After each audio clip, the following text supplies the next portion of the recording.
This conference will now be recorded.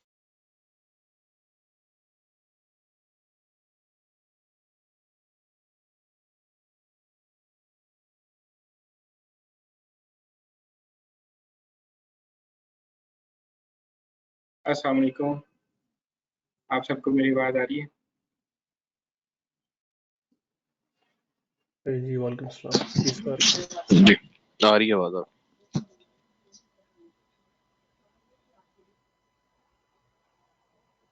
अच्छा, kindly one by one ज़रा अपना introduction करा दीजिएगा। मैं नाम बोलता जाता हूँ या आप थोड़ा बता दीजिएगा अपने बारे में, फिर हम अपना सेशन स्टार्ट करते हैं।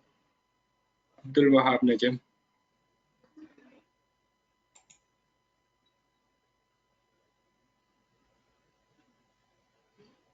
जी अब्दुल वहाब। अस्सलाम वालेकुम। मैं जी डेटा वेयरहाउस में काम करता हूँ as a data engineer. Good.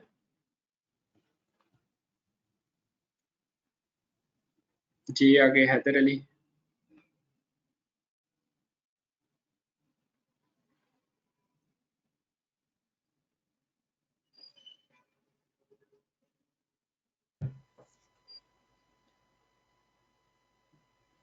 जी हैदर अली को आवाज़ नहीं आ रही।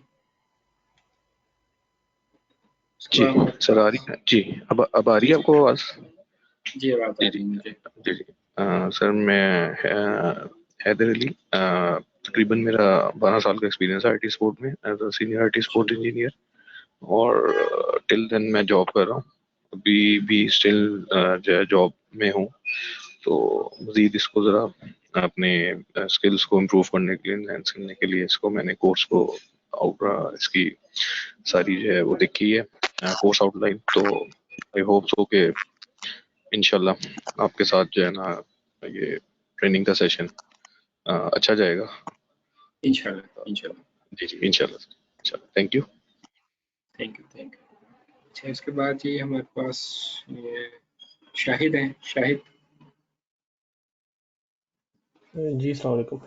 जी सर, मेरा ताल्लुक इधर मस्कत ओमान से। तो अभी काफ़ी सालों के बाद दोबारा मैं आईटी की फील्ड की तरफ आया हूँ। तो जस्ट सही। मतलब रिवीजन ही चल रही है अभी। पहले पिछला जो मेरा सेशन है वो सर राहील के साथ वो मिस हो चुका था, मैं थोड़ा बिजी था।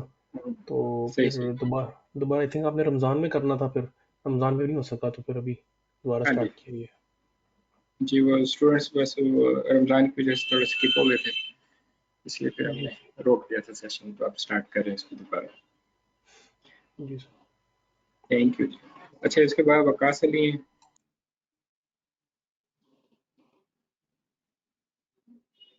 अस्सलाम वालेकुम सर। वालेकुम अस्सलाम। सर मैं वकास अली हूँ और आईटी सुपरवाइज़र जॉब करता हूँ लाहौर में, और मैं माइक्रोसॉफ्ट एज़्योर सर्टिफाइड हूँ एसोसिएट। तो माशाल्लाह। हाँ, मैं ट्रेनिंग के लिए जो है ना ये सेशन ज्वाइन करना चाहता हूँ। सही है। गुड है। Thank you. अच्छा, ये लेनोवो के नाम से आए हुए हैं, ये काइंडली अपना इंट्रोडक्शन दे दीजिए।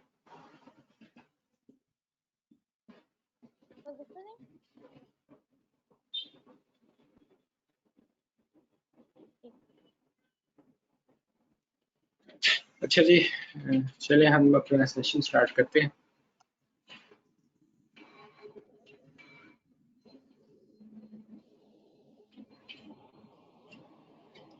जी सैयदा तूबा जफर, थोड़ा सा अपना इंट्रोडक्शन दे दिएगा। My name is Tuba Zafar, belonging from Rawalpindi. Currently completed my master's degree in human resource management. Just for improving my skill, I have to attend this session. Okay, thank you. अच्छा जी, हम अपना session start करते हैं आज का। मेरा नाम जी मोहम्मद असद जलील है, ठीक है, और मैं तकरीबन 13+ ईयर्स मुझे एक्सपीरियंस हो चुका है आईटी की फील्ड में। और इसमें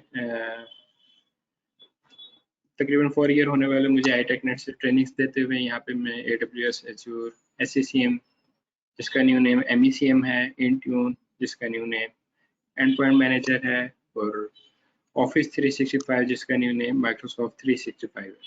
इन सब की ट्रेनिंग्स यहाँ पे मैं iTechNets के प्लेटफॉर्म पर प्रोवाइड कर रहा हूँ। ठीक है,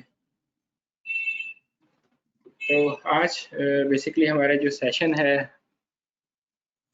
ये माइक्रोसॉफ्ट एज्योर AZ-104 से रिलेटेड है, जो कि माइक्रोसॉफ्ट का एडमिनिस्ट्रेटर एग्जाम है। ठीक है, थोड़ा सा मैं आप लोगों को सबसे पहले दिखा दूं कि इस वक्त मार्केट में करंट पोजीशन क्या है जितने भी हमारे पास क्लाउड वेंडर्स है। तो ये रिसेंटली जो हमारे पास 2022 का Q1 है उसमें अब तक 55.9 बिलियन डॉलर की इन्वेस्टमेंट हो चुकी है जितने भी क्लाउड वेंडर्स हैं आपके पास या क्लाउड प्रोवाइडर कंपनीज हैं। ठीक है, वो इसमें इतनी इन्वेस्टमेंट कर चुके हैं Q1 में, और इसमें सबसे ज़्यादा अभी तक मार्केट का जो लीडिंग कह लें रोल प्ले कर रहा है वो इसमें AWS ही कर रहा है। ठीक है, इसके बाद सबसे ज़्यादा मार्केट शेयर्स हैं। उसके बाद सेकंड नंबर पर माइक्रोसॉफ्ट एज्योर आ जाता है 21% के साथ। थर्ड पे इस पर गूगल क्लाउड है, उसके पास 8% शेयर्स हैं। देन जो डिफरेंट हमारे पास क्लाउड वेंडर्स रह जाते हैं जिसमें ओरेकल क्लाउड है, IBM क्लाउड है, उसके बाद हमारे पास आप कह लें ओपन स्टैक है, ठीक है ना, और अलीबाबा क्लाउड है और काफ़ी सारे क्लाउड वेंडर्स हैं। तो उन सब के पास ओवरऑल सबको मिला के 38% इस वक्त मार्केट शेयर है। ठीक है, तो इस वक्त करंट सिचुएशन जो मार्केट की है वो मैंने आपको दिखा दी है इस वक्त। इसके अलावा अगर मैं आपसे बात करूं कि इस वक्त बेसिकली माइक्रोसॉफ्ट के हमारे पास यहाँ पे कौन कौन से ट्रैक्स हैं, तो उसकी ये डायग्राम है आपके सामने इस वक्त। जो लेटेस्ट इस वक्त इनके कोर्सेज हैं जो अप्रैल में भी अपडेट हुए हैं सारे, उसमें इन्होंने थोड़े से अपने ट्रैक्स चेंज किए। ठीक है, तो उसमें अगर हम बात करें जो कि हमारा AZ-104 है वो यहाँ पे बेसिकली आपको नज़र आ रहा है एज्योर एडमिनिस्ट्रेटर के नाम से। तो इसमें अगर आप देखें तो यहाँ पे आपको नॉर्मली 2 डिफरेंट लेवल्स नज़र आ रहे हैं मोस्ट ऑफ द कोर्सेज के। एक में AZ-900 लिखा हुआ है, फिर आगे सेकंड लेवल पे उसमें कोई और कोर्स कोड लिखा हुआ है उन्होंने। तो अगर हम AZ-900 की बात करें तो ये बेसिकली आपका क्या फंडामेंटल लेवल होता है। अगर तो आप सेल्स एंड मार्केटिंग की जॉब करना चाह रहे हैं तो आपके लिए क्वाइट इनफ कि आप सिर्फ और सिर्फ AZ-900 किसी भी रेलेवेंट फील्ड जिसकी भी आप मार्केटिंग करना चाह रहे हैं या सेल्स की जॉब करना चाह रहे हैं उससे रेलेवेंट कर सकते हैं, चाहे वो AI की है, चाहे वो आपके कह लें इंफ्रास्ट्रक्चर की है, चाहे आपके एडमिनिस्ट्रेटर की है, या आपकी डेवलपर की है, कोई भी आपके पास लेवल है इसमें, या आप डेटाबेस की इसमें या IoT की आप इसमें सेल्स या मार्केटिंग की जॉब करना चाह रहे हैं तो AZ-900 या AI-900 आपके लिए क्वाइट सफिशिएंट। क्या आप वो कोर्स करें। उसमें बेसिकली क्या होता है, सिर्फ थ्योरेटिकल पोर्शन कवर किया जाता है, सिर्फ आपको उसमें थ्योरी बताई जाती है कि कौन कौन सी माइक्रोसॉफ्ट एज्योर आपको डिफरेंट सर्विसेज प्रोवाइड कर रहा है। ठीक है ना, और उन सर्विसेज के अगेंस्ट वो उनकी फंक्शनैलिटी क्या है, ताकि आप मार्केट में जब जाएंगे अपने क्लाइंट्स के पास, उनसे आप जब बातचीत करेंगे तो आपको आइडिया होना चाहिए कि कौन कौन सी सर्विसेज हैं, किस तरह से आपने अपने क्लाइंट्स को ग्रैब करके लेके आना है अपनी कंपनी में और इन सर्विसेज प्रोवाइड करनी है। तो इसलिए आपको ऑलमोस्ट हर सर्विस का आइडिया होना चाहिए। तो इसलिए जो यहाँ पे इसका फंडामेंटल लेवल है किसी भी आप इसमें कोर्स में देखें तो उसमें आपको बेसिकली क्या होगा, उसका थ्योरेटिकल आइडिया दे दिया जाएगा कि यहाँ पे कौन कौन सी सर्विसेज है और वो किस तरह से यहाँ पे अपनी फंक्शनैलिटी परफॉर्म कर रही है। ठीक है ना, तो यहाँ पे बेसिकली पहले ऐसे था कि AZ-104 के बाद आपका जो ट्रैक बनता था वो AZ, यहाँ पे आपको 305 नजर आ रहा है। इससे पहले यहाँ पे 303 और 304 होता था, 2 एग्जाम होते थे। तो मोस्टली लोग ये करते थे कि 303 अटेम्प्ट कर लेते थे, 304 की तरफ कोई नहीं जाता। तो उन्होंने दोनों को कंबाइन किया और कंबाइन करके एक न्यू कोर्स कोड दे दिया 305। तो ये इसका एक अलग से उन्होंने कोर्स बना लिया है। ये बेसिकली पहले आपको इसके AZ-104 के नीचे नज़र आता था। ठीक है, अब इन्होंने थोड़ा सा इसको चेंज कर दिया, इसको इन्होंने सेपरेट कर दिया इसे, और इसके लिए उन्होंने आपको बता दिया कि आप AZ-104 करने के बाद आगे इसका जो डेवऑप्स का कोर्स है एज्योर का आप वो कर सकते हैं, जिसका कोर्स कोड क्या है AZ-400। आप चाहे 204 करें जो कि आपके पास डेवलपर कोर्स है, इसमें वो करके आप यहाँ पे आ जाएं डेवऑप्स की तरफ, या आप AZ 104 करके आ जाएं। जबकि इसका जो हमारे नज़र में प्रॉपर ट्रैक बनता है वो AZ 104 के बाद आपके पास 305 ही बनता है, क्योंकि इसमें ये सारे आप एडमिनिस्ट्रेशन सीखते हैं कि किस तरह से यहाँ पे आपके वर्चुअल मशीन्स हो गई, या आप उसको कह लें क्या बोलते हैं सर्वर। अगर हम सिंपल वर्डिंग में बात करें तो हमारे पास सर्वर्स चल रहे होते हैं फिजिकल एनवायरनमेंट में, तो वो जो हमारे पास यहाँ पे सर्वर्स होते हैं उनको आप यहाँ पे एज्योर में वर्चुअल मशीन का नाम देते हैं। ठीक है, तो आपके पास वो जितने भी आपने किस तरह से उसकी डिजाइनिंग करनी है, उसकी इम्प्लीमेंटेशन किस तरह से होगी, उसका नेटवर्क डिजाइन क्या होगा, उसका सिक्योरिटी डिजाइन क्या होगा, उसमें आपके स्टोरेज किस तरह से काम करेगी, ठीक है ना, वो सारी यहाँ पे आपकी बेसिकली इन 2 कोर्सेज में डिस्कस हो रही होती चीज़ें। इसमें सारी एडवांस लेवल पे आ जाती हैं, आपने मल्टी डिप्लॉयमेंट्स करनी है, स्क्रिप्टिंग बहुत ज़्यादा इन्वॉल्व हो जाती है 305 में जाके, क्या आपको पावरशेल स्क्रिप्ट आने चाहिए उसके लिए, ठीक है ना। तो बेसिकली यहाँ पे आप इन डेप्थ डिजाइनिंग को डिस्कस कर रहे होते हैं और इम्प्लीमेंटेशन कर रहे होते हैं। तो प्रॉपर ये ट्रैक बनता है हमारी नज़र में AZ 104 के बाद 305। बाकी ये है, ये अगर आपने डेवलपर का कोर्स किया हुआ है यहाँ पे 204, तो देन आप इजीली यहाँ पे जा सकते हैं, क्योंकि इसमें टोटल जितनी भी इनकी पाइपलाइंस है वो सारी डिस्कस कर रही होती है, code build, code deploy, code pipeline, code artifacts, इस तरह से मल्टीपल है इनकी पाइपलाइंस। उनका बेसिक पर्पस क्या है, उनको आपने किस तरह से यूज करना, वो सारे का सारा आप इन 2 कोर्सेज में बेसिकली डिस्कस कर रहे हैं। ठीक है, अगर मैं आपको यहाँ पे डिफरेंट जो हमारे पास यहाँ पे कोर्सेज है, अगर उनको मैं आपको डिटेल दिखाऊँ।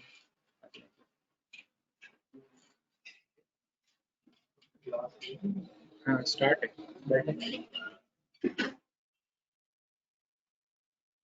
1 मिनट दीजिएगा जरा मुझे।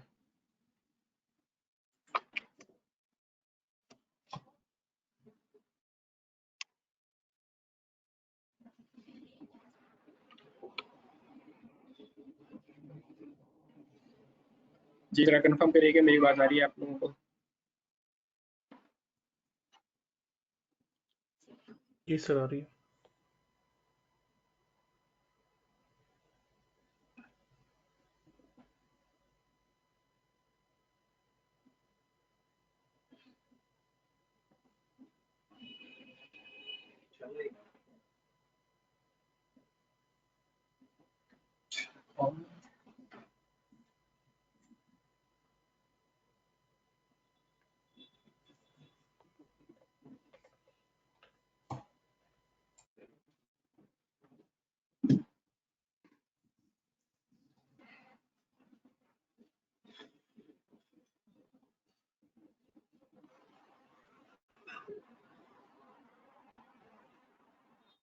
जी आप सब लोगों को मेरी बात आ रही है, जरा कंफर्म कर दें।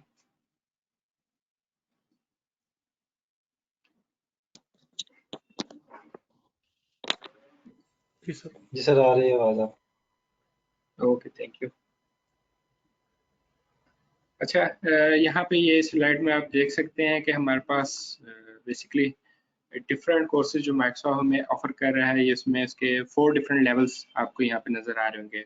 पहले नंबर पे हमारे पास फंडामेंटल लेवल है, सेकंड हमारे पास एसोसिएट लेवल है, थर्ड हमारे पास एक्सपर्ट लेवल है, और उसके बाद हमारे पास फाइनल स्पेशलिटी लेवल आ जाता है। ठीक है, ये 4 डिफरेंट लेवल्स हैं जो माइक्रोसॉफ्ट हमें ऑफर कर रहा है। फंडामेंटल लेवल में जैसे कि मैंने आपको पहले बता दिया है कि बेसिकली सेल्स एंड मार्केटिंग के लिए, उसमें आपके पास ये 4 डिफरेंट कोर्सेज नजर आ रहे होंगे आपको। इसमें एज्योर फंडामेंटल्स है, उसको AZ 900 का नाम देता है। उसके बाद आपके पास एज्योर डाटा फंडामेंटल्स है, जिसको वो DP 900 का नाम देता है।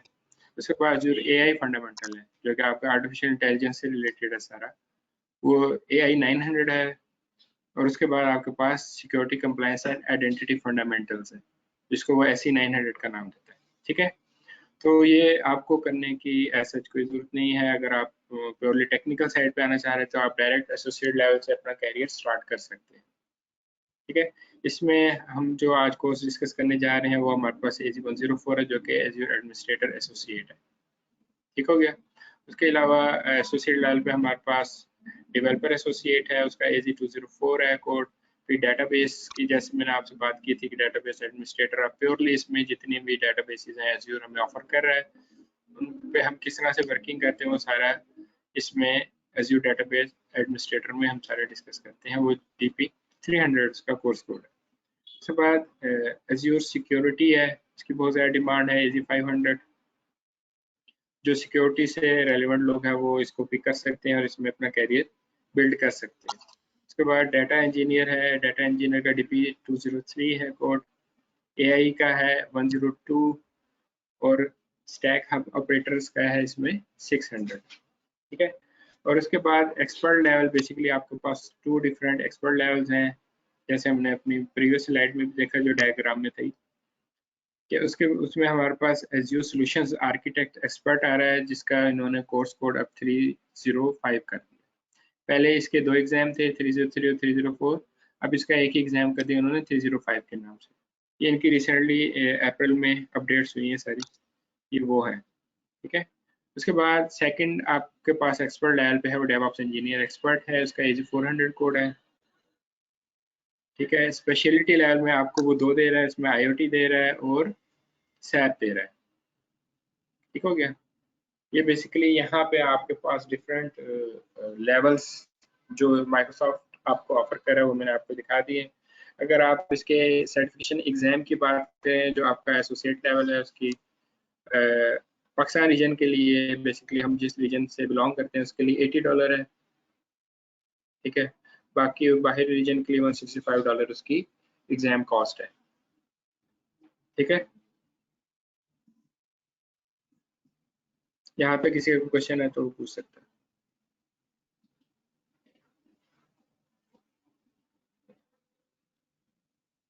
किसी का कोई क्वेश्चन नहीं है? सर एक चीज़ पूछनी थी, जी आपने कहा शायद कि ये कोडिंग वगैरह यूज़ होती है, तो मतलब ये डेवलपमेंट की साइड पे आता है, ये प्रोग्रामिंग की साइड पे आगे माइक्रोसॉफ्ट एज़ूर? नहीं, ये प्योरली सारा नहीं है उस साइड पे। बेसिकली इसमें जब आप कोडिंग की बात करते हैं ना तो उसमें आपके 2 ट्रैक्स आ जाते हैं, एक इम्प्लीमेंटेशन ट्रैक होता है और एक आपका डेवलपमेंट ट्रैक होता है। इम्प्लीमेंटेशन टीम जो हम लोग हैं बेसिकली वो लोग होते हैं, बाकी डेवलपर्स जो होते हैं वो डेवलपमेंट टीम में आ जाते हैं, ठीक है ना। बाकी जो कोडिंग की बात करें आप, जैसे 305 में मैंने आपको बात की कि उसमें आपको पावरशेल स्क्रिप्टिंग आनी चाहिए, ठीक है ना। वो स्क्रिप्टिंग वो समथिंग एल्स। इसमें 2-3 किस्म की आपकी स्क्रिप्टिंग यूज हो रही होती है, पावरशेल की भी यूज होती है, जेसन फॉर्मेट में भी हम डिफरेंट टेम्पलेट्स बना के उसको यूज कर रहे होते हैं कि जब लार्ज स्केल डिप्लॉयमेंट्स आती हैं वहाँ पे बेसिकली हम फिर बाउंड होते हैं कि हम टेम्पलेट्स की तरफ जाएं या स्क्रिप्टिंग की तरफ जाएं। फॉर एग्जांपल अगर आपको कहा जाता है कि आप 1000 लिनक्स की मशीन्स रेडी करके दें जिसपे अपाची सर्वर रन हो रहा हो डेवलपर टीम को, तो अगर आप जब हम इसमें देखेंगे कि हम ग्राफिकली इसको एक मशीन को रेडी करते हैं तो कम से कम हमें उसके लिए जो जितने स्टेप्स हैं परफॉर्म करके उसको रेडी टू यूज कंडीशन में लेकर आने के लिए आपको 5 मिनट्स रिक्वायर है एक मशीन को रेडी करने के लिए, ठीक है ना। तो जब आपने 1000 मशीन्स रेडी करके देनी है तो आपको खुद देख लें, आपको हो सकता है 10 या 20 डेज लग जाए। तो वो तो आपकी टीम इतना नहीं ना वेट करेगी, वो कहेगी भाई हमें विद इन 1 आवर आप ये 1000 मशीन्स रेडी करके दें। तो उस सूरत में आप फिर क्या करेंगे? फिर आप बाउंड है कि आपने स्क्रिप्टिंग के थ्रू ही ये काम या ये टास्क परफॉर्म करने हैं, ठीक है। तो वो इतनी कोई टफ नहीं है, जेसन फॉर्मेट में बड़ी इजी है, उसके थ्रू हम टेम्पलेट्स बना लेते हैं और डिप्लॉयमेंट्स कर देते हैं, ठीक है ना। अच्छा। तो इसी तरह से अगर आपको कहा जाए कि हाँ जी नहीं जी आप हमें 2000 या 3000 VLANs क्रिएट करके दें, ठीक है ना, तो फिर आप सारे स्क्रिप्टिंग के थ्रू काम कर रहे थे ताकि आपकी ये काम फास्ट और एफिशिएंट परफॉर्म हो सके, ठीक हो गया, क्लियर है यहाँ तक? जी। अच्छा जी, उसके बाद अगर हम बात करें फर्दर जो हमारा यहाँ पे एग्जाम कोड है इसका 104, तो एसोसिएट में बेसिकली हमारे पास ये 5 डिफरेंट वो आप कह लें मॉड्यूल्स में उसने डिवाइड किया हुआ है। जो एग्जाम के अगर हम पॉइंट ऑफ व्यू से डिस्कशन करते हैं उसमें आपको manage Azure identities and governance नजर आ रहा है, implement and manage storage नजर आ रहा है, deploy and manage Azure compute services नजर आ रहा है, configure and manage virtual networks नजर आ रहा है, ठीक है, monitor and backup Azure resources। ये बेसिकली 5 डिफरेंट उसने आपको कह लें मॉड्यूल्स में डिवाइड किया हुआ है। हर मॉड्यूल की अपनी एक वेटेज है, ठीक है, वो भी मैं आपको दिखा देता हूँ इस स्लाइड में। नेक्स्ट स्लाइड में आपके पास ये सामने नजर आ रही है कि इसकी बेसिकली वेटेज क्या क्या है, सही है। Azure आइडेंटिटीज एंड गवर्नेंस की बात करें तो 15 से 20% एग्जाम में इसका पोर्शन आता है, ठीक है। मैनेजमेंट ऑफ स्टोरेज की अगर हम बात करें तो वो 10 से 15% आता है। Azure कंप्यूट रिसोर्सेज की बात करें तो वो 20 से 30% आता है, और वर्चुअल नेटवर्क्स की बात करें तो वो 30 से 35% इसमें आ रहा है। इसी तरह से अगर हम बैकअप और मॉनिटरिंग की बात करें तो वो 10 से 15% इसमें आपके एग्जाम में उसका पोर्शन आता है। तो जिस भी इसमें आप मॉड्यूल कह लें या डोमेन कह लें, उसकी जितनी परसेंटेज ज़्यादा है इट मीन्स कि वो उतना लेंथी मॉड्यूल है आपका, ठीक है, उसमें उतनी ज़्यादा आपने चीज़ें कवर करनी। तो ये सारे एग्जाम पॉइंट ऑफ व्यू से डिस्कशन होगी। इसके बाद अगर मैं आपको थोड़ी सी आउटलाइन गो थ्रू करवाऊँ तो यहाँ पे हमारे पास डिफरेंट मॉड्यूल्स आ जाते हैं। ये बेसिकली माइक्रोसॉफ्ट की अपनी ही आउटलाइन है जो यहाँ पे आप देख रहे हैं। Manage azure identity and governance की बात करें तो इसमें उन्होंने आपको डिफरेंट टॉपिक्स प्रोवाइड किए हुए हैं। अगर हम एज्योर एक्टिव डायरेक्टरी ऑब्जेक्ट्स की बात करें जिसको हम AAD भी बोलते हैं या एज्योर AD बोलते हैं, उसमें आप बेसिकली क्या देखते हैं कि आपने यूजर्स किस तरह से क्रिएट करने हैं, ग्रुप्स किस तरह से क्रिएट करने हैं, ठीक है, उनको आपने मैनेज किस तरह से करना है, उन पर डिफरेंट आपने पॉलिसीज लगानी होती है वो किस तरह से लगाते हैं। जी इंशाल्लाह वो आपको मिलती रहेंगी मॉड्यूल वाइज, जैसे जैसे जो हमारे मॉड्यूल्स कवर होते रहेंगे उसके हिसाब से आपको PPT ईमेल आती रहेंगी, ठीक है ना, उसके लिए आपने वरी नहीं होना।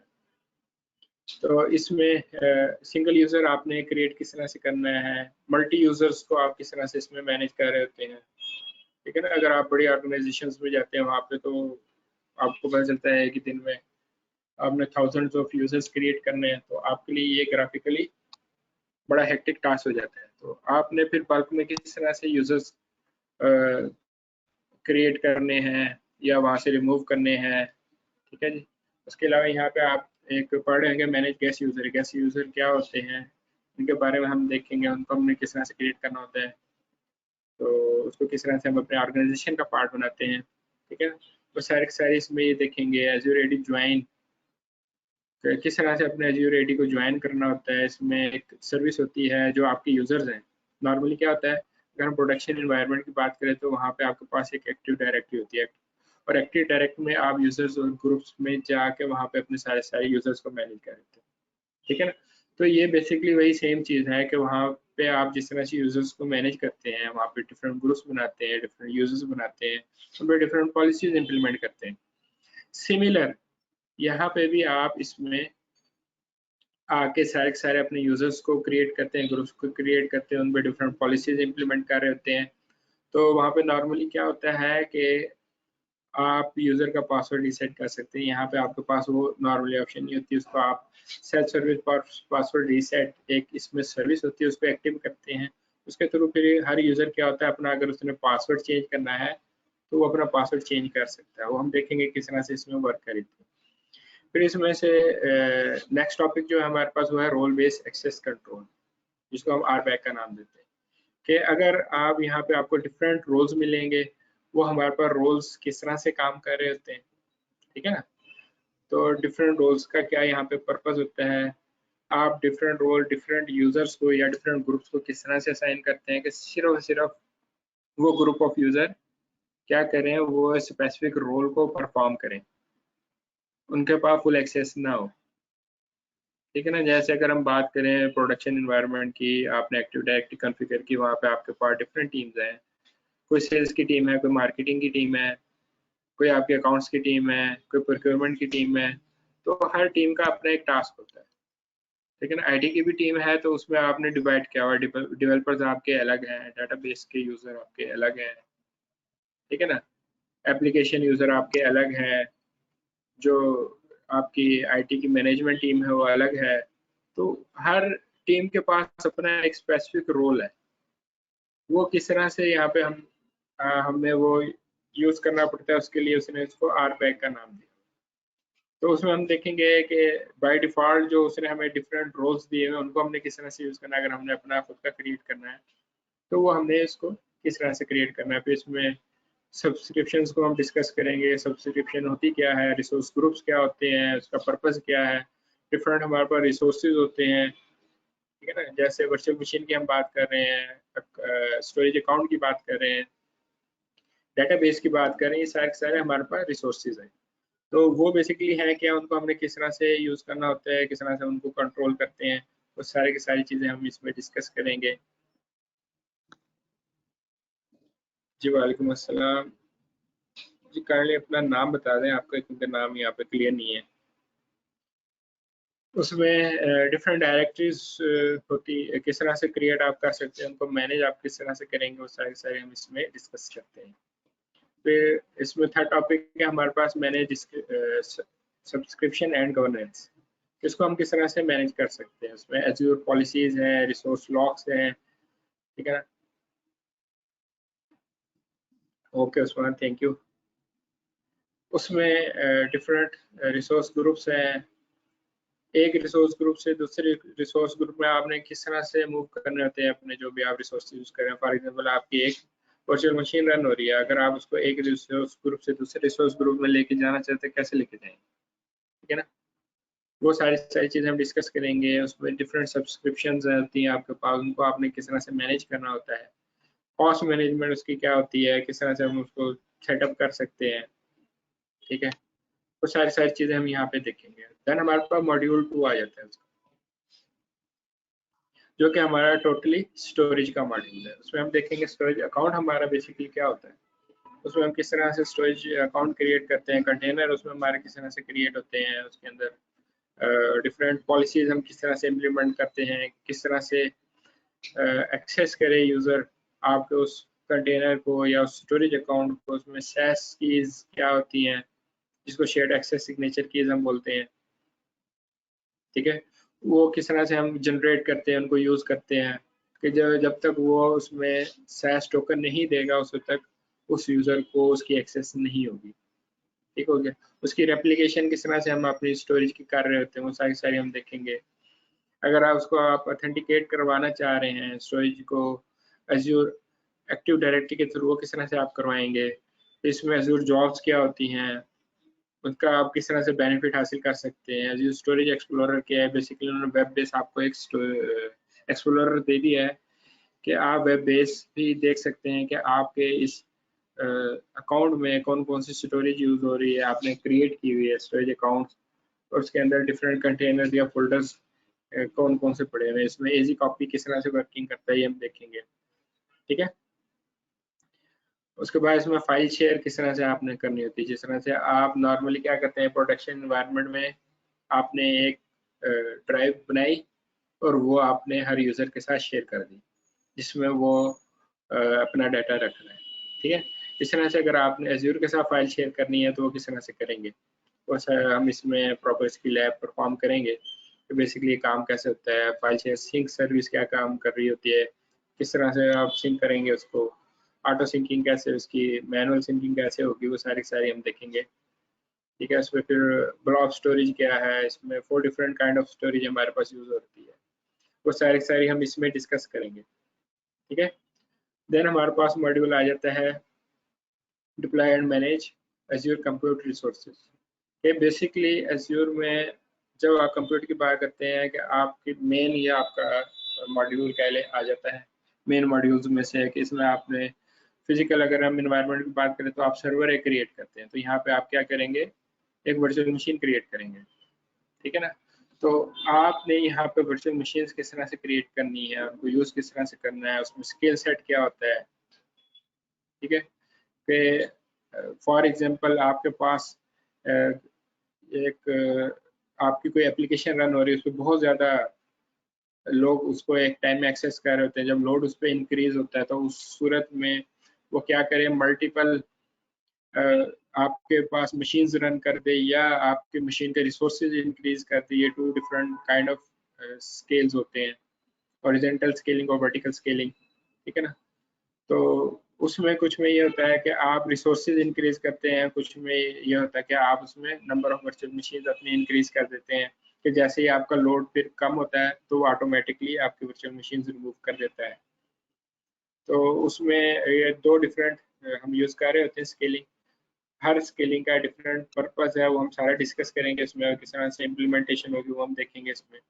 इसमें ये ARM टेम्पलेट्स आ गए, जैसे कि हमारी बात हो रही थी टेम्पलेट्स के पॉइंट ऑफ व्यू से, कोडिंग के पॉइंट ऑफ व्यू से। तो यहाँ पे बेसिकली आपको इसने एक ARM Azure resource manager provide किया हुआ है, इसके थ्रू भी आप टेम्पलेट जनरेट कर सकते हैं। आपको ज़रूरत नहीं है आप खुद से सारी स्क्रिप्टिंग लिखें, इसमें आप अपने रिसोर्सेज ऐड कर देंगे, उसके अगेंस्ट आपको वो टेम्पलेट जनरेट करके दे देगा, तो वो आप डाउनलोड करके अपने पास सेव भी कर सकते हैं, उनको इन फ्यूचर भी यूज़ कर सकते हैं। तो वहाँ पे आप इजीली ग्राफिकली टेम्पलेट अपने जनरेट करके रख सकते हैं। तो ये आपके लिए इतना कोई हार्ड एंड फास्ट टूल नहीं है, बड़े इजी होता है काम इसमें। तो ये भी हम देखेंगे किस तरह से हमने इसमें टेम्पलेट्स जनरेट करने होते हैं, उनको यूज़ करना होता है। मल्टीपल डिप्लॉयमेंट्स हम किस तरह से एक टेम्पलेट के थ्रू कर सकते हैं, ठीक है। इसमें हमारे पास वर्चुअल हार्ड डिस्क बनती है, VHD उसको हम बोलते हैं।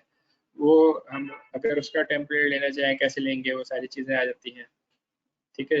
डिप्लॉयमेंट करनी हमने अपने टेम्पलेट की मदद से, वो हम किस तरह से करेंगे, ठीक है। वो सारे के सारे हम इसमें यूज़ करेंगे। फिर कोई टेम्पलेट आपने जनरेट किया हुआ है, उसको हमें कस्टमाइज करना हो किस तरह से करेंगे, वो सारी चीज़ें हम देखेंगे ARM टेम्पलेट्स में, ठीक है। उसके बाद नेक्स्ट हमारे पास आ जाता है create and configure virtual machines.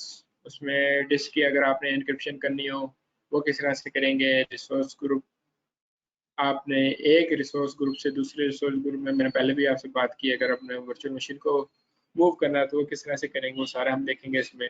इसकी साइजिंग बात करेंगे, कौन कौन से डिफरेंट कैटेगरीज या साइजेस हमें प्रोवाइड कर रहा है माइक्रोसॉफ्ट यहाँ पे, ठीक है ना। इसमें डिफरेंट इसकी टाइप्स हैं, वो हम सारे के सारे डिस्कस करेंगे, कौन सी टाइप आपको काम पे फ़ायदा दे सकती है। तो जब आपने डिज़ाइनिंग करनी है अपने इन्वायरमेंट की, अगर आप न्यूली मूव हो रहे हैं अपने क्लाउड की तरफ, तो आपने इस चीज़ों का ख्याल करना होता है। तो वो हम यहाँ पे सारी सारी डिस्कस करेंगे। डाटा डिस्क क्या होती हैं, हमने उसमें ऐड करनी हो किस तरह से ऐड करेंगे, ठीक है। उसकी कॉन्फ़िगरेशन है नेटवर्क की, वो देखेंगे। आपकी एक वर्चुअल मशीन है, उसके थ्रू आपने मल्टीपल डिप्लॉयमेंट्स करनी हो, वो किस तरह से करेंगे, वो सारे के सारे हम इसमें देखेंगे। फिर इसमें हमारे पास कंटेनर सर्विसेज है, उसमें Azure कंटेनर इंस्टेंस है, ठीक है। और दूसरा हमारे पास Azure Kubernetes सर्विस है। ये दो डिफरेंट हमारे पास सर्विसेज यूज हो रही हैं, इनको हम देखेंगे, दोनों के थ्रू हम डिप्लॉयमेंट करके देखेंगे। फिर देन आपके पास आ जाता है वेब एप्लीकेशंस, कि आपने किस तरह से रेडीमेड वेब एप्लीकेशंस को यूज़ करना है, या आपने अपनी कोई वेब एप्लीकेशन बनाई उसको आप किस तरह से यहाँ पे वेब एप्लीकेशंस के थ्रू डिप्लॉय कर सकते हैं। इसमें आपके पास एप्लीकेशन के सर्विस प्लान्स कौन कौन से दिए हैं, वो सारे सारे हम इसमें डिस्कस करेंगे, ठीक है। उसके बाद जो नेक्स्ट हमारे पास बड़ा इसमें मॉड्यूल है वो हमारे पास है मैनेज वर्चुअल नेटवर्क का, ठीक है। इसको VNet भी बोलते हैं यहाँ पे। तो इसमें हम देखेंगे हमारे पास VNets किस तरह से हम क्रिएट करते हैं, इनके आपस में पेयरिंग किस तरह से होती है, VNet टू VNet पेयरिंग हम इसमें करके देखेंगे। इसमें हमारे पास पब्लिक और प्राइवेट IP एड्रेसेस क्या होते हैं, उनको हम किस तरह से यूज़ कर रहे होते हैं। आपने अगर आपको अपने खुद के प्राइवेट नेटवर्क्स डिज़ाइन करने, वो कैसे करेंगे। अगर आपने उसमें पब्लिक IP एड्रेसेस लेने हैं तो वो कैसे लेंगे, वो सारे के सारे हम यहाँ पे डिस्कस करेंगे। फिर इसमें आपकी नेटवर्क राउटिंग किस तरह से होती है, नेटवर्क इंटरफेसेस किस तरह से आप इसमें लेते हैं। फिर उसके बाद आपके पास यहाँ पे आई थी सबनेट्स। सबनेट्स आप अपने भी डिफाइन कर सकते हैं, इसमें जरूरी नहीं है कि जो बाय डिफॉल्ट आपको Azure दे रहा है या माइक्रोसॉफ्ट दे रहा है आप उसको यूज करें, आप अपने कस्टमाइज भी इसमें सबनेट्स क्रिएट कर सकते हैं। बहुत इजी है, इतना कोई हार्ड एंड फास्ट रूल नहीं है इसके लिए। फिर उसके बाद आपने अपने वर्चुअल नेटवर्क किस तरह से इसमें बनाने, वो सारे सारे हम देखेंगे, ठीक है। देन हम इसमें देखेंगे Azure के DNS को, DNS की सेटिंग्स क्या होती हैं, आपने कस्टम DNS ऐड करना हो वो किस तरह से ऐड करेंगे, और उसमें आप किस तरह से वर्किंग कर रहे होते हैं, ठीक है। तो वो सारा का सारा देखेंगे। और उसके बाद नेक्स्ट आपके पास टॉपिक आता है इसमें secure access to virtual network. तो जब आपने सिक्योरली एक्सेस करना है अपने वर्चुअल नेटवर्क को, उसके लिए आपके पास यहाँ पे नेटवर्क सिक्योरिटी ग्रुप होता है जिसको आप NSG का नाम देते हैं। वो बेसिकली क्रिएट करते हैं। NSG सिंपल आप जैसे फायरवॉल काम कर रहे थे उसी तरह से यहाँ पे NSG आपके पास काम कर रहा होता है। तो हम सिंपल NSG को भी देखेंगे कि वो किस तरह से काम करता है। फिर इसी चीज को अगर हमने एज्योर फायरवॉल की एक इन्होंने यहाँ पे हमें सर्विस प्रोवाइड की हुई है, उसके थ्रू अगर हमने ये काम करना है तो हम वो वहां से कैसे करेंगे, ठीक है ना। इसमें आपको फिर थोड़ी एडवांस चीजें मिल जाती हैं, वो सारी हम डिप्लॉयमेंट करके लैब के थ्रू देखेंगे किस तरह से आप कर रहे होते हैं। एक इसमें एज्योर बेस्टियन सर्विस यूज हो रही होती है कि आपके पास यहाँ पे जो भी आपकी वर्चुअल मशीन है उसको आप यहाँ पे किस तरह से वेब बेस अगर आपने एक्सेस देनी है किसी को वर्चुअल मशीन की, और आप चाहते हैं कि वो सिक्योर वे में जाए, उसके पास जो भी यूजर है वो सिक्योरली आपको वेब बेस आपकी जो भी वर्चुअल मशीन है उसको एक्सेस करे। जैसे आपके पास डेवलपमेंट टीम्स है और वो डेवलपमेंट कर रही है अपनी, और आपको नॉर्मली क्या करना पड़ता है, उनको वेब बेस एक्सेस देनी पड़ती है जितने भी यहाँ पे आपके पास मशीन है। तो बेस्टियन सर्विस एक उन्होंने यहाँ पे हमें प्रोवाइड की हुई, इसके थ्रू हम इसको सिक्योर कर लेते हैं। तो सिक्योर आपको ये वेब बेस शेल एक्सेस देता है, तो उसके थ्रू आप बड़े इजीली अपने सिक्योरिटी कंसर्न को साइड पे रखते हुए उनको एक्सेस दे सकते हैं, ठीक है। उसके बाद लोड बैलेंसिंग आ जाती है। इसमें different kind of load balancer है हमारे पास। एप्लीकेशन गेटवे है, इंटरनल लोड बैलेंसर है, ठीक है, पब्लिक लोड बैलेंसर है। ये बेसिकली यहाँ पे यूज हो रहे होते हैं। इनको हम किस तरह से यहाँ पे यूज करते हैं, किसका क्या पर्पज है, कहाँ पे आपने कौन सा यूज करना है, वो सारे के सारे हम यहाँ पे डिस्कस करेंगे। देन हमारे पास आ जाता है मॉनिटर एंड ट्रबल शूट, कि अगर किसी किस्म का आपका इशू आ रहा है आपके नेटवर्क में तो आपने उसको किस तरह रिजॉल्व करना है। तो उसके लिए बहुत ज़्यादा यूज़ होती है इसकी ये नेटवर्क वॉचर सर्विस है। इसके थ्रू हम बेसिकली क्या करते हैं, इसको वॉच कर रहे होते हैं। यहाँ पे हमारे पास कंप्लीट डैशबोर्ड होता है जिसमें हमारे पास ग्राफिकली भी और दूसरी तरह से भी हमारे पास व्यू आ रहा होता है। तो नेटवर्क वॉचर के थ्रू हम उसको वॉच करते हैं। हमारे जितना भी यहाँ पे नेटवर्क इंफ्रा होगा, तो कहीं पे अगर कोई एरर आ रहा होगा तो हम इजीली उसको सॉर्ट आउट कर सकते हैं और उसको हम वहाँ से रिमूव कर सकते हैं एरर को। तो ये बहुत अच्छी इनकी नेटवर्क वॉचर की सर्विस है जिसको हम यूटिलाइज कर सकते हैं।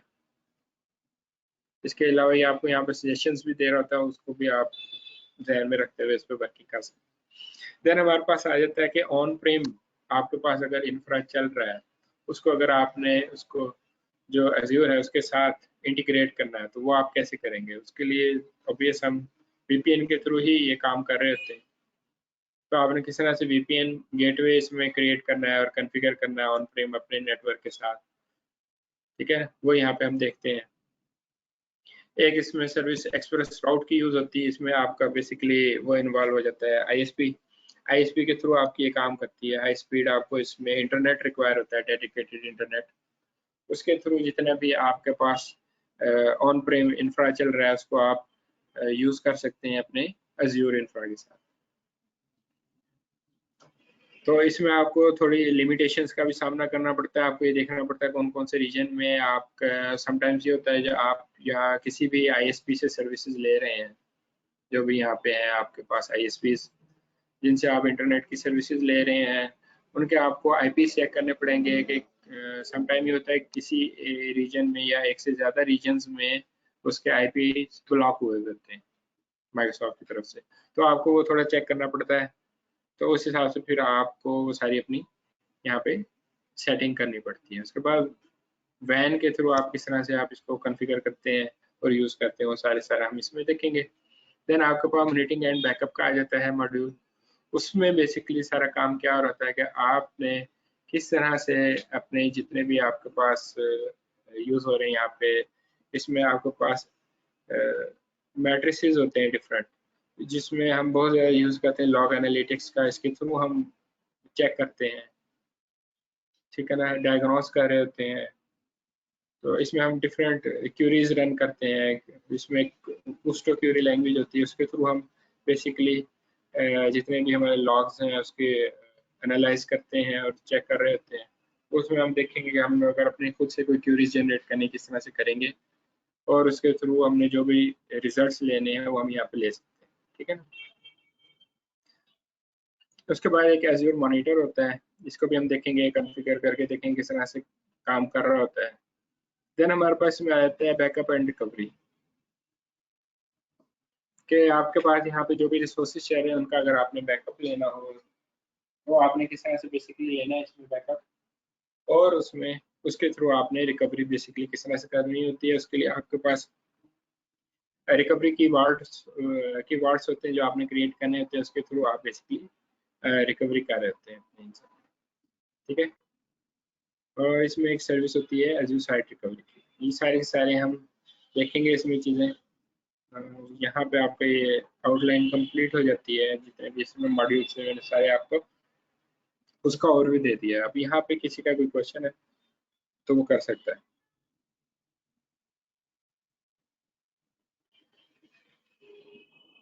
बाकी जो प्रॉपर कोर्स इंशाल्लाह कल से इसके स्टार्ट हो जाएगी क्लास, उसका हम बेसिक से स्टार्ट करेंगे। पहले आपको बताऊंगा फिजिकल इंफ्रा में कैसे काम होता था, फिर उसको वर्चुअलाइजेशन में हमने किस तरह से उसको यूज़ किया, फिर क्लाउड में उसको किस तरह से हम यूज़ कर रहे हैं, ठीक है ना, ताकि आपकी एक अच्छे से बेस बन जाए।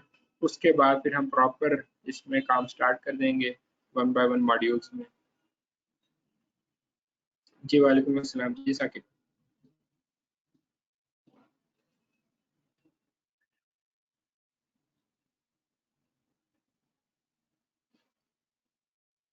अगर आप माइक पे बात कर सकते हैं तो माइक पे कर लें, या फिर आप अपना मैसेज टाइप कर लें। जी वो मिल जाएगी आपको, सब कुछ जो भी इसका हेल्पिंग मटेरियल होगा आपको मिलता रहेगा। इसकी जो ऑफिशियल बुक है वो भी इंशाल्लाह आपको शेयर हो जाएगी, इसके लिए आपने वरी नहीं होना।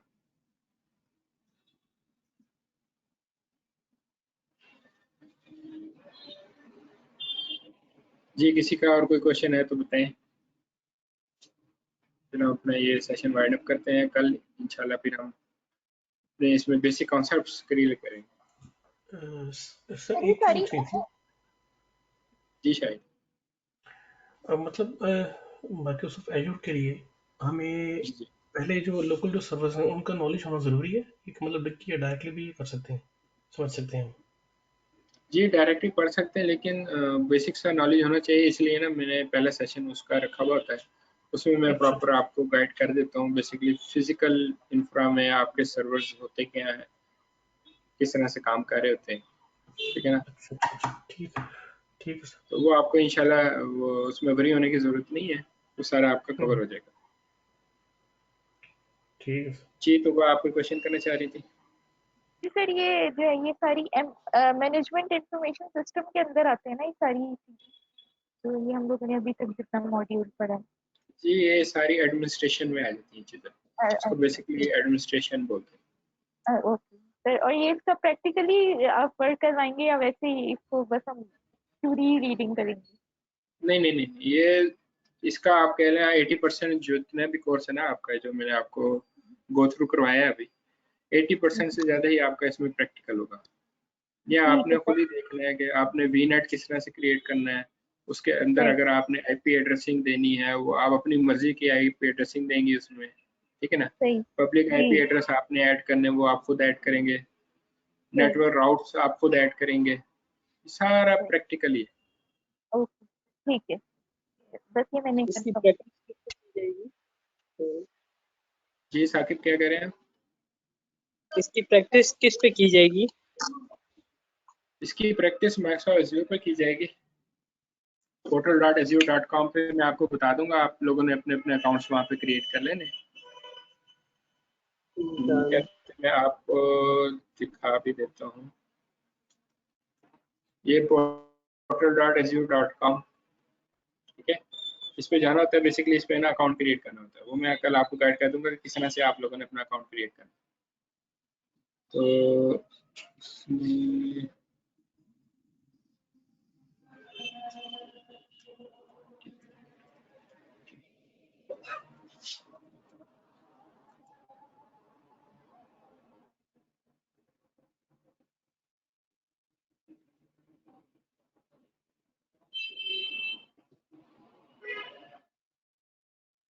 ये बेसिकली इसका डैशबोर्ड है माइक्रोसॉफ्ट एज़्योर का।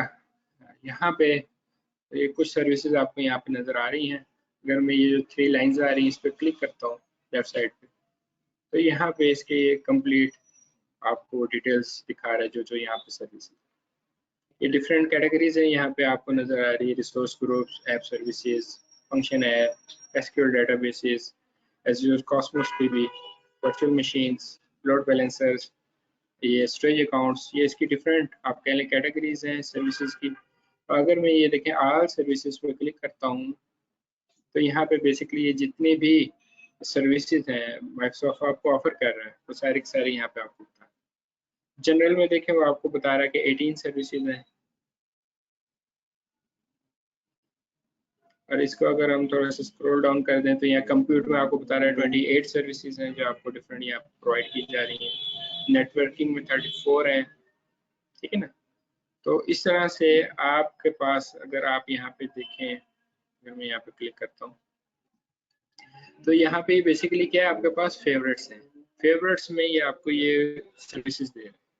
तो यहाँ पे अगर आप किसी को भी फेवरेट करना चाह रहे हैं तो उस सर्विस पे जैसे रिसोर्स ग्रुप है इसमें आएंगे और स्टार्ट पे क्लिक करेंगे तो यहाँ पे आपको वो शो हो जाएगी, चूंकि ऑलरेडी रिसोर्स ग्रुप्स यहाँ पे आ रहा है तो वो आप मैं इसलिए इस पर क्लिक, अगर मैं इस पर क्लिक करूंगा तो यहाँ से मैंने इसको अनस्टार किया तो यहाँ से हाइड हो गया, ठीक है। अब यहाँ से चला गया, फेवरेट्स में मुझे शो नहीं हो रहा। अगर मैं दोबारा लेके आना तो मैं क्या करूंगा, उस सर्विस पे आऊंगा, उसके स्टार पे क्लिक करूंगा तो वहाँ पे मेरे पास ऐड हो जाएगा, ठीक है।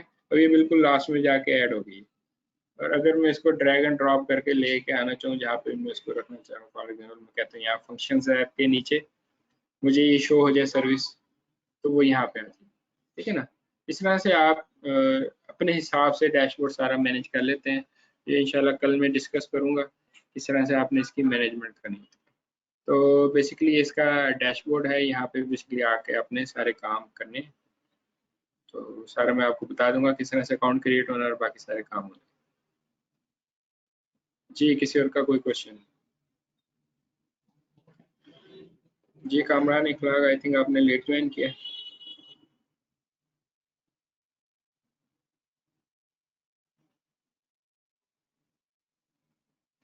जी किसी का कोई और क्वेश्चन है तो बता दें, अदरवाइज हम पे पॉइंट अप करें।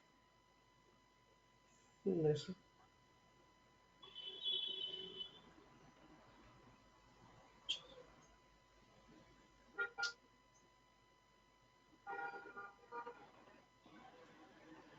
अच्छा जी चले, यहाँ पे हम अपना सेशन वाइंड अप करते हैं। कल इंशाल्लाह हम इसकी बेसिक्स चीज़ें हैं वो सारी डिस्कस करेंगे ताकि आपकी एक फाउंडेशन बन जाए इसमें कोर्स में।